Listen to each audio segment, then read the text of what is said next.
ang ating Katipunan Show. My question goes to Mr. Scott Ritter. As a former UN weapons inspector and US Marine intelligence officer, and actually to anyone else who wants to answer, a proxy war is being orchestrated in this part of the world, our country, the Philippines.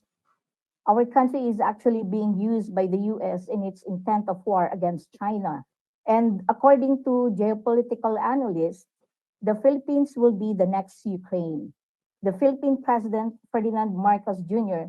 has allowed additional 9 EDCA sites, or more appropriately, 9 US military bases all over the country. The armed forces of the Philippines seem to be following orders from their US counterparts. Drumbeats of war is being heard almost every day. Xenophobia is being propagated on mainstream media.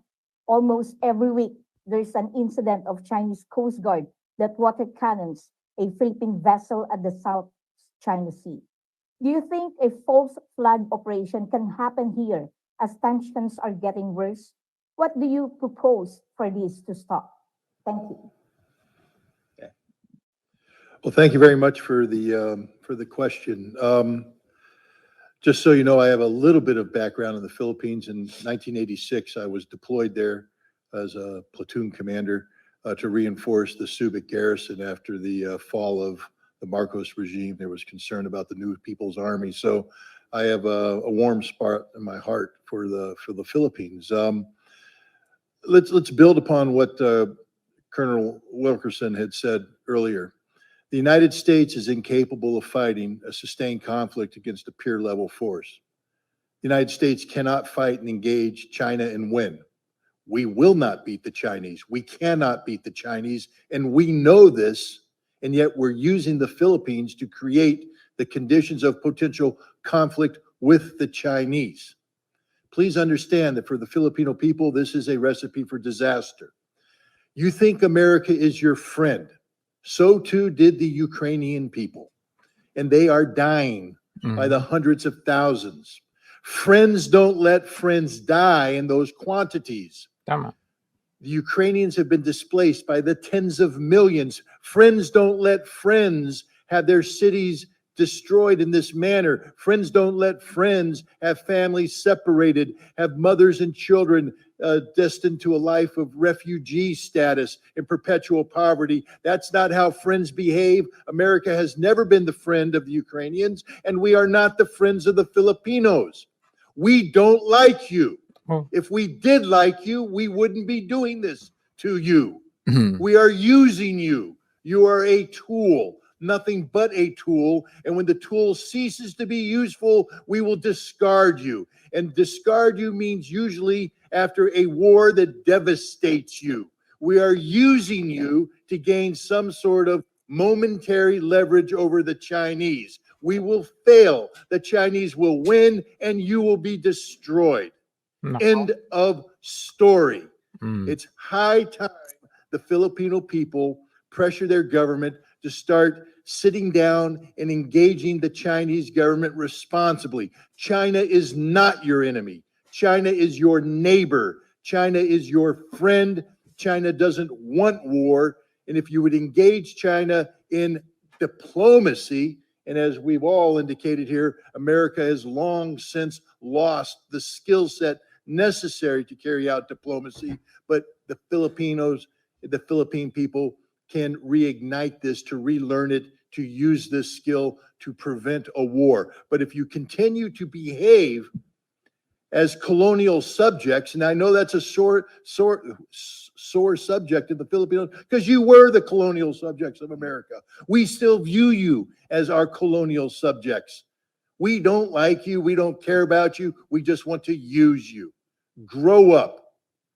Grow up and act responsibly. Take control of your own future. America is not here to help you. America is here only to use you until there's nothing left, and then we will discard you on the trash heap of history.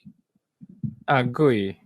What a real I must talk. tell you, I spent a lot of time in the Philippines and came in off the carrier Iwo Jima, the Valley Forge, the Guadalcanal. And And both, Scott would agree with me. Americans have a tremendous love for the Filipino people. I would say two of my very, very closest friends are from the Philippines. And we really wish very much that you were not in this posture. But I think it's very important for the Philippines to be clear-eyed in what's going on and not to be led down the path by bellicose military people from the United States. You're talking about small islands. I wish China were not engaged in that particular policy. I tend to be sympathetic towards them on many things, but less so on that one. But at the same time, I think you've got to make sort of a cold, clear-eyed assessment and say, look, it's not worth a war Tama. with a great power for the Not worth it. Philippines to engage in combat over those small islands. But I do agree that it is time to use diplomacy and to attempt to resolve the issue. Whatever you do not simply become a tool of the United States and be led into an armed conflict that ends up in disaster for the Filipino people. Because if you do, you will break the heart of a whole lot of us who just dearly love the Philippines and the people of the islands. Okay, so we're What a at real the talk. point of summary remarks. I want to start with Larry Wilkerson. And of course, this I'll just add to what was just said. I thought when Teddy Allen brought Ferdinand Marcos and Imelda Marcos to Pearl, and we escorted them up to Camp Smith, that the Philippines had finally awakened and thrown us out, Mm. and that we would never be back. And then I saw Donald Rumsfeld take advantage of 9/11 and start infiltrating special forces back into the Philippines. And I knew the game was back on again. So I agree with what both Scott and Colonel Black said. There's a lot of affection on my part for the Philippines too. But you should grow up and Grow up. not need the United States and not put the United States and China at loggerheads over your dead body, because that's what it will be about. Hmm.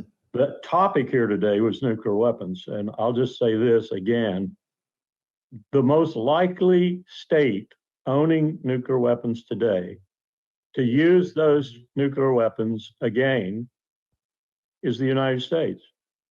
And we have put ourselves in that position and in that posture by our incompetence at the other skill sets, most prominently diplomacy, necessary for the relations of nations. We are not a very competent, in any vein of diplomacy, entity anymore. There's an old principle of the relations of nations called conservation of enemies. Simply stated, it says that a prudent state never has any more enemies at any one time than it can handle.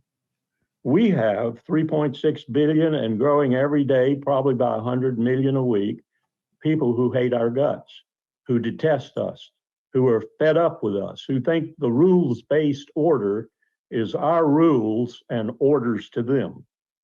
That's not going to last. It's not going to preserve us. It's not going to preserve our empire in any way, fashion, or form. So if we don't change very quickly, we're going down. And what I would advise people like the Philippines and Australia and other of our good allies over this last 50, 60, 70 years is to check your six really closely and see what you can do to make accommodations with the other powers in the world, most prominently Russia and China, but India is big time in there too. India will be a replacement for China if she just keeps her act together for the next 20 years. And then we'll have those two countries at loggerheads. But you're looking at a dying empire. You're looking at a dying empire. And if we don't do something about it, we're going to have a really bad death rather than a death, say, like Britain had, where she is still around. Stupidly led by Rishi Sunak, but soon to be gotten rid of, probably. So it's a different world. It's a totally different world. It's no longer unipolar, it's multipolar. And it's going to act that way. It's going to have a new financial system, a new monetary exchange system, a new banking system. Everything's going to be new. And we're going to be on the outside unless we learn to accommodate. And you learn to accommodate with that deft instrument of national power called diplomacy. So we'd rather grow some Diplomacy. diplomats and fast. Okay.